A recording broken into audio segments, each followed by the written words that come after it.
हासिल level up के episode 48 के साथ। लास्ट एपिसोड के एंड पे हमने देखा था जिन्हू डीमन कासल के 100 फ्लोर पर चला जाता है और उसका लेवल भी दिखाया जाता है कि जिन्हू 93 लेवल पर है, जबकि वहीं पर एक बड़े से ड्रैगन पर बैरन आता है जो कि डीमन किंग है। एसेल भी डीमन किंग की तरफ देखती है और कहती है ये तो बहुत ज्यादा स्ट्रॉन्ग है, मुझे इंटेंस ब्लड लॉस महसूस हो रहा है, मैं पहली बार डीमन किंग को देख रही हूँ। जिन्हू एसेल की तरफ देखता है और कहता है इसकी इतनी ज्यादा पावर है कि एसेल भी इसको महसूस कर सकती है, वो भी बेचारी कांप रही है। जिन्हू बैरन की तरफ देखता है और कहता है ये तो एक ऐसा दुश्मन है जो कि उड़ सकता है, ये फाइट थोड़ी सी मुश्किल होने वाली है। उसके ड्रैगन का नाम विवरिन काइसर होता है। जिन्हू साथ ही ड्रैगन की तरफ देखकर कहता है ये तो एक विवरिन ड्रैगन है, यहाँ पर मैंने डीमंस के अलावा सिर्फ एक घोड़े को देखा है और इसके अलावा इस ड्रैगन को देख रहा हूँ। साथ ही जिन्हू कहता है अगर ये एक डीमन नहीं है तो इसका मतलब मैं इस ड्रैगन के शैडो को एक्सट्रैक्ट कर सकता हूँ और ये तो बहुत ही अच्छा रहेगा, मेरे पास भी एक उड़ने वाला शैडो आ जाएगा। डीमन किंग वापस में हवा में चला जाता है और अपनी तलवार को सामने की तरफ करते हुए अपने स्किल को एक्टिवेट करता है, जिससे बहुत सारे गेट्स ओपन होते हैं और उनमें से डीमन आर्मी बाहर निकलती है। उन बड़े बड़े गेट्स में से डीमन सोल्जर्स और डीमन नाइट्स निकलते हैं जो कि काफी ज्यादा स्ट्रॉन्ग होते हैं। जिन्हू उस आर्मी की तरफ देखता है और कहता है डीमन नाइट्स और डीमन जनरल्स ये कम से कम किसी ए रैंक के लेवल के हंटर के बराबर तो होंगे, लेकिन असल मसला ये है कि यहाँ पर बहुत सारे डीमंस हैं जिनका मुझे मुकाबला करना पड़ेगा, यहाँ पर कम से कम 100 से ज्यादा हैं। एसेल जिन्हू से कहती है सर अब हम लोग क्या करेंगे, वो डीमंस तो आगे बढ़ रहे हैं। जिन्हू से कोई भी जवाब नहीं देता और उसे कहता है एक मिनट रुको। डीमंस की आर्मी उसके करीब आती जा रही होती है। जैसे ही वो उसके थोड़ा सा और करीब पहुंच जाते हैं जिन्हू अपने डीमन मोनार्च एरिया इफेक्ट को एक्टिवेट करता है। जिन्हू का लेवल अप होने की वजह से उसका एरिया इफेक्ट भी काफी ज्यादा बड़ा हो जाता है। साथ ही जिन्हू अपने शैडो सोल्जर्स को बाहर निकाल लेता है और उन सबको अटैक करने का कहता है। और आप सबको पता होगा कि इस एरिया इफेक्ट के अंदर डीमन सोल्जर्स के स्टैट्स 50% तक बढ़ जाते हैं, यानी कि उनकी पावर 50% बढ़ जाती है। जिन्हू के सारे सोल्जर्स डीमन आर्मी को मारना शुरू कर देते हैं। जिन्हू के सारे जनरल्स भी अच्छे से फाइट कर रहे होते हैं, जबकि टस्क भी अपने क्रिस्टल को इस्तेमाल करते हुए हाइमन ऑफ कंबशन इस्तेमाल करता है, जिससे एक जबरदस्त फायर इफेक्ट पैदा होता है और सामने से बहुत सारे डीमंस मर जाते हैं। एसेल भी ये देखकर बहुत ज्यादा हैरान हो जाती है और कहती है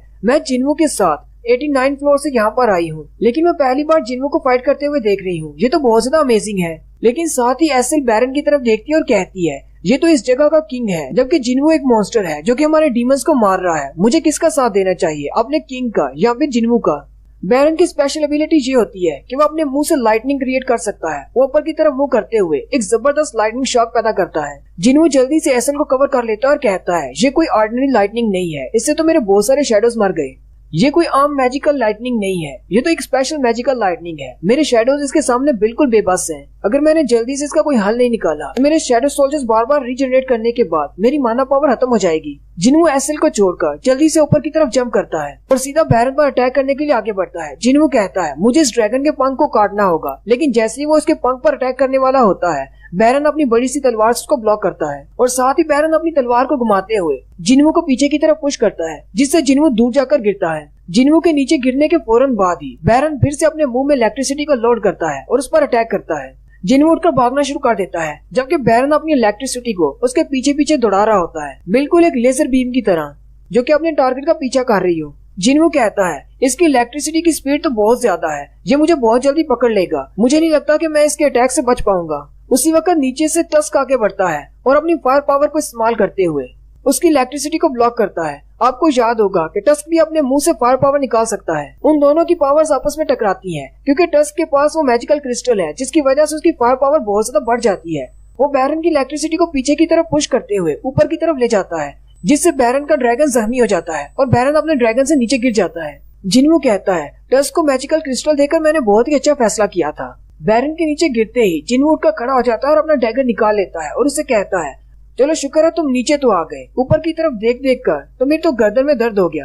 डीमन किंग नीचे उतरने के बाद भी अपने मुंह से इलेक्ट्रिसिटी फायर कर रहा होता है और जिन्हू के बहुत सारे सोल्जर्स को मार देता है। जिन्हू कहता है मेरे सोल्जर्स के मरने की वजह से मेरे माना पॉइंट्स कम होते जा रहे हैं और मुझे इनको रिप्लेनिश करने का टाइम भी नहीं मिल रहा। जिन्हू कहता है मेरे जनरल्स को जितनी बार रीजनरेट होना पड़ता है उतना ज्यादा मेरा माना कंज्यूम होता है। छोटे सोल्जर्स के लिए मुझे कम माना की जरूरत है, लेकिन इग्रिस, टैंक और टस्क के लिए मुझे बहुत ज्यादा पावर की जरूरत है। उसी वक्त आयरन आगे बढ़ता है और बैरन पर अटैक करता है, लेकिन बैरन क्योंकि बहुत ज्यादा पावरफुल है वो आयरन को खत्म कर देता है। फिर आयरन के फौरन बाद इग्रिस उस पर अटैक करता है, लेकिन बैरन इग्रिस की तलवार को अपने एक ही हाथ से पकड़ लेता है और अपने मुंह से इलेक्ट्रिसिटी निकालते हुए इग्रिस को भी मार देता है, यानी इग्रिस भी वापस चला जाता है। असल में मैं यहाँ पर शैडोज के लिए मरने का लफ्ज इस्तेमाल कर रहा हूँ, लेकिन ये शैडोज मार नहीं सकते, ये दोबारा से रीजनरेट हो जाते हैं। जिन्वू उठता है और अपने वाइटल स्ट्राइक इफेक्ट को इस्तेमाल करते हुए अपने डैगर के साथ बैरन पर अटैक करता है, लेकिन बैरन अपनी बड़ी सी तलवार को सामने करते हुए उसके अटैक को ब्लॉक करता है। जिन्वू कहता है मेरी वाइटल स्ट्राइक को भी इसने ब्लॉक कर दिया। उसी वक्त बैरन आके अपना हाथ बढ़ाता है और जिन्वू को सर से पकड़कर ऊपर उठा लेता है। बैरन जैसे ही अपने दूसरे हाथ में पकड़ी हुई तलवार से जिन्वू को मारने लगता है, उसी वक्त इग्रिस फिर से निकलता है और अपनी तलवार से उसकी तलवार के अटैक को ब्लॉक करता है। जिन्वू जल्दी से अपने नाइफ को उसके सीने में दंसा देता है। दूसरी तरफ से इग्रिस भी अपनी तलवार को उसके बाजू में दंसा देता है, जो कि उसके बाजू के आर पार हो जाती है। बैरन के दूसरे हाथ से उसकी तलवार छूट जाती है। इससे बैरन बहुत ज्यादा गुस्सा हो जाता है और बुकलाते हुए अपनी इलेक्ट्रिसिटी की पावर को चारों तरफ रिलीज करता है। उसकी इलेक्ट्रिसिटी से बचते हुए जिन्वू का फायर रेजिस्टेंस वाला रोब, जो कि उसने स्पेशल खरीदा था, वो भी सारा जल जाता है। बैरन अपनी मैजिकल पावर्स को इस्तेमाल करते हुए अपने हाथों में 2 मैजिकल स्वर्ड्स बना लेता है। जिन्वू भी अपने दूसरे हाथ में नाइट किलिंग डैगर को निकाल लेता है और फिर वो दोनों फाइट के लिए रेडी हो जाते हैं और बड़ी ही स्पीड के साथ एक दूसरे के सामने आगे बढ़ते हैं और वो दोनों ही एक दूसरे की तलवार के अटैक को ब्लॉक करते हैं। एक तरफ से बैरन अटैक करता है और एक तरफ से जिन्वू अटैक करता है। फिर वो दोनों ही बड़ी स्पीड के साथ एक दूसरे के ऊपर अटैक करते हैं।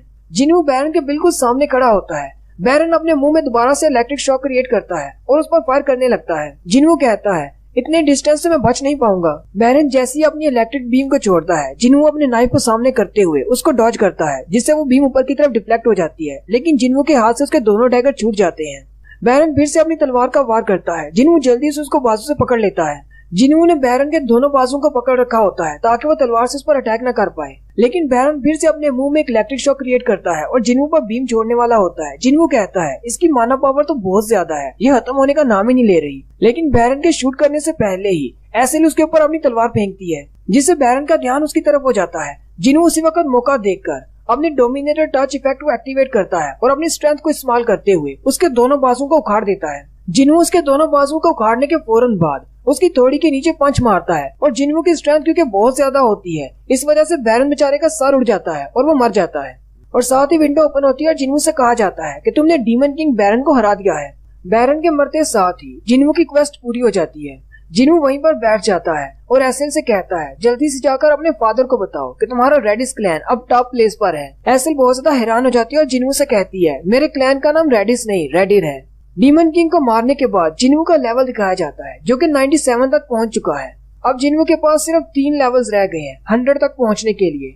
जिन्वू आराम करने के लिए बैठ जाता है, जबकि उसके शैडो सोल्जर्स वहां से हासिल होने वाले सारे माना क्रिस्टल्स और सारी लूट को इकट्ठा करना शुरू कर देते हैं। जिन्वू को उसके रिवार्ड्स मिलना शुरू हो जाते हैं, साथ ही उसे एक्सपीरियंस पॉइंट्स भी मिलते हैं। सेट आइटम के तौर पर जिन्वू को डीमन किंग की रिंग मिलती है, जिसके साथ उसका सेट कंप्लीट हो जाता है। और अब इन तीनों सेट्स के कंप्लीट होने के बाद वो वाटर ऑफ लाइफ को क्रिएट कर सकता है, यानी अपनी मॉम को क्योर कर सकता है। और इंग्रेडिएंट के तौर पर जिन्वू को जो purified blood of demon king चाहिए था, वो भी उसे मिल जाता है।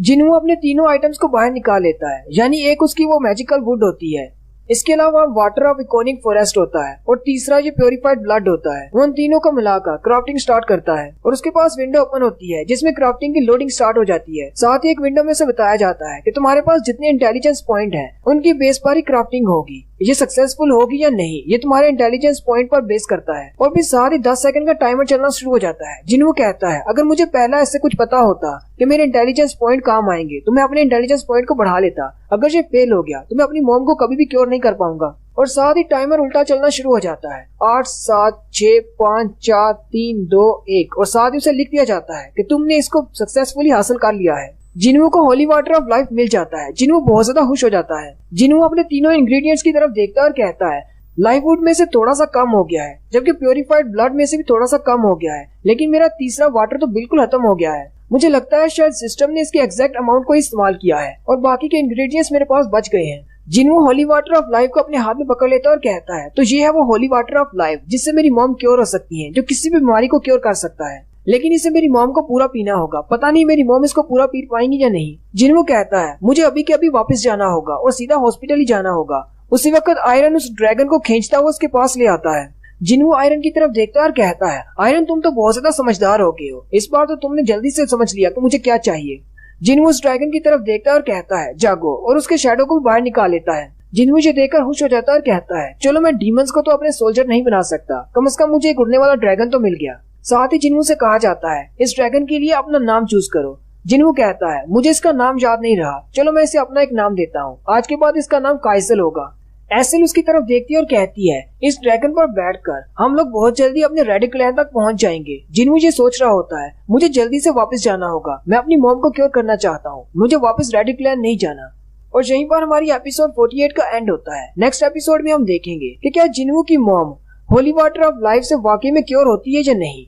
वीडियो की एक्सप्लेनेशन अच्छी लगी हो तो चैनल को सब्सक्राइब कर दें, वीडियो को लाइक और शेयर कर दें। शुक्रिया।